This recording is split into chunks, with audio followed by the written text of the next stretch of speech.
The market town of Loudun lies around 35 miles southwest of the city of Tours in western France. In 1626, a new convent had been built in the town to house nuns of the order of St. Ursula, the Ursulines, an enclosed religious order of women.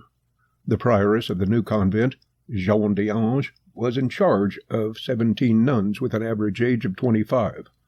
Initially, there was little to distinguish the convent at Loudun from hundreds of similar female religious institutions across France and Europe.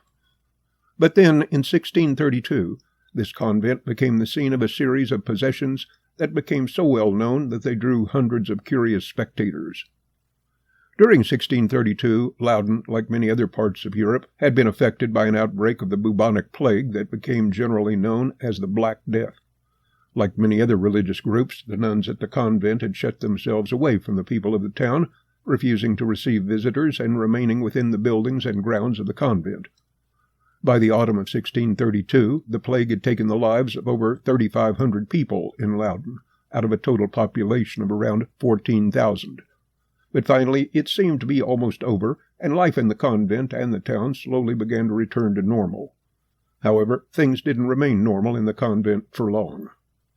On September 22, 1632, 3 nuns were visited during the night by a ghostly figure that some identified as resembling a recently dead priest who had acted as confessor to some of the nuns, Father Mousson.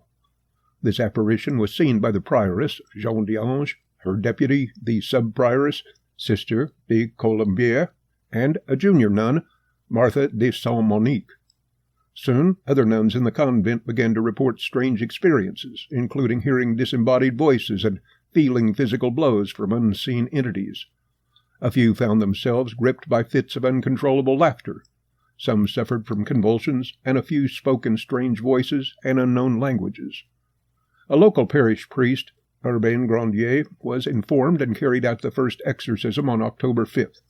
This seemed to have little effect, and the nuns of Loudun continued to be afflicted with a range of strange effects, some graphically described by a contemporary chronicler who claimed to have witnessed the nuns as they struck their chests and backs with their heads as if they had their necks broken, and with inconceivable rapidity they twisted their arms at the joints of the shoulder, the elbow, or the wrist, 2 or 3 times around.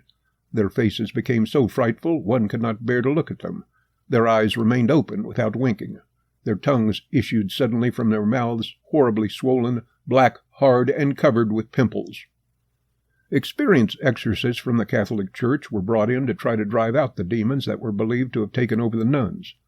There were some successes, but it proved extremely difficult to drive out some of the stronger demons.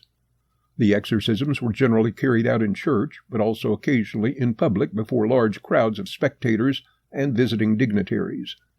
During these rituals, some of the nuns experienced convulsions, spoke in strange voices, and uttered expressions so indecent as to shame the most debauched of men, while their acts, both in exposing themselves and inviting lewd behavior from those present, would have astonished the inmates of the lowest brothel in the country.